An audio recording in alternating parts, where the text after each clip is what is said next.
Life full of challenge and lonely. English is the most common language being used all over the world.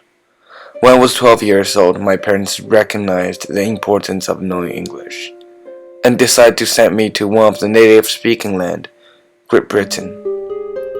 Learning a language in a native country would be the best way of studying. Living in a place without speaking their language would be something that I never want to experience again.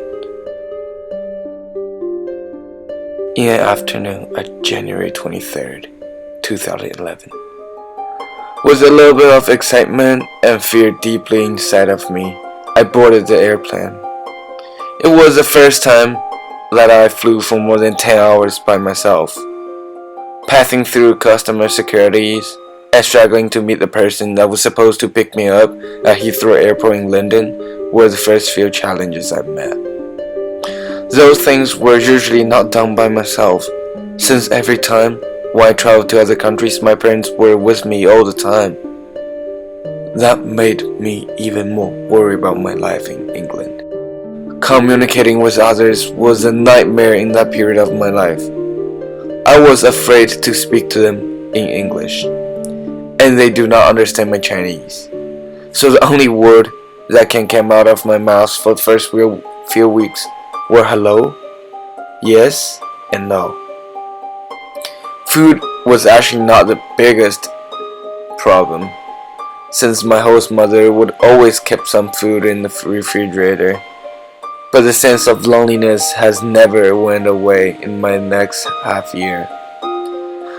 In the rainy day, I walked in the center of Oxford, and I smelled the freshness in an old city. Working on everything all by myself in a foreign country, as a 12 years old child, I could not be more lonely or homesick. The time difference meant that good friends of mine talked to me less, and after 3 months at Oxford, they faded from my life. I started to worry about my future and what was going to happen to me if I continued to stay in a foreign country. Month after month, I tried my best to improve my English and understanding of what other people were talking about. As someone told me before, nothing in the world is difficult as long as you put your effort into it. I started making more English friends. Not long after, I had many English friends that were willing to talk to me and very interested in Chinese cultures.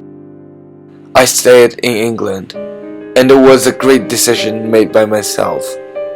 Looking back, that was one of the most important transition steps for my life. If I had chosen to not spend 6 months in Oxford with loneliness, I would have a much harder life now. Or maybe I would not have been able to study in Worcester Academy like I am today.